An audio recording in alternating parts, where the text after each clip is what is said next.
Since my very beginning as a pastor, I was focused on working with young people, maybe because I left the church when I was a teenager. When I came back, I was always trying to reach the young people that were leaving the church or were not interested in church. So my main focus was always working with young people. And also because when I became a pastor, when I started my ministry, I was also a young man. I was 27, 28 years old. So still a young man, and I was always trying to do something for the pathfinders, for the younger generations in our church.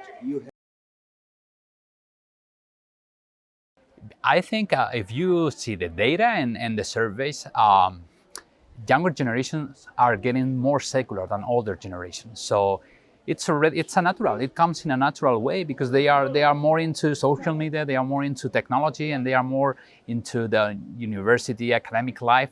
So it comes in a natural way for them. So the younger you are, the more secular you become. So it's kind of more of an urgency, more of a need than a real, passion or interest. It's a need for our church globally.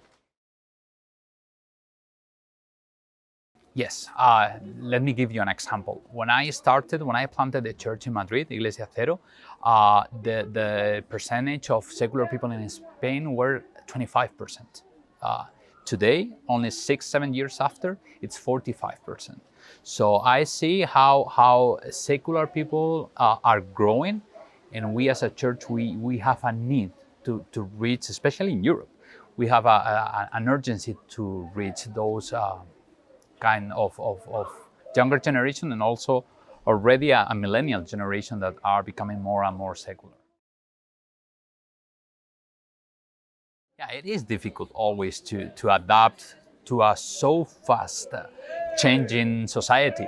But I think we are making some steps. We could do more, we should do more, but I think our church, especially in Europe, I see more pastors, more members starting to realize that we need to adapt, not the message, because the message is an everlasting gospel, but the methods, the way we approach, we communicate. So I think we have hope, and we see pastors and members very involved in those changes that we need to do. Yeah, actually, this is my first time in Friedenau, and I'm so happy. I'm having a good and a great experience with all the pathfinders. It's always good to be in a Camporee, but this one as a speaker has been very meaningful to me. Yes, I heard of that. This we have hit the record with the number of participants, and for those who are listening, we have a lot of non-Adventists, even non-Christian participants, which is great. And I'm experiencing this, and I'm trying to do my best, because it's always complicated to address to Christians while at the same time addressing to secular or to non-Christian people.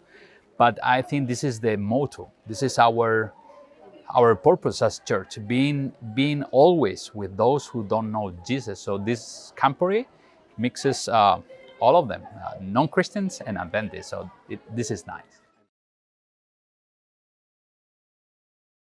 Yeah, my idea is to, as well as for those who are Adventists who are in our church, but also for those who don't belong to our church, to present Jesus in a way that is relevant, that is meaningful, full of purpose, and make an invitation, because it's not about me, it's not about the church, it's about Jesus. So if they get to know Jesus in a relevant way, the invitation he will give them, it's amazing. It's amazing. Well, I will say to you that just accept the invitation. Maybe you don't believe in Jesus, maybe you have some doubts about who Jesus is, but I'm telling you, from my experience, following Jesus is the best thing you can do in your life, because your life is gonna be full of purpose, of meaning, and of joy. So don't hesitate, just follow him.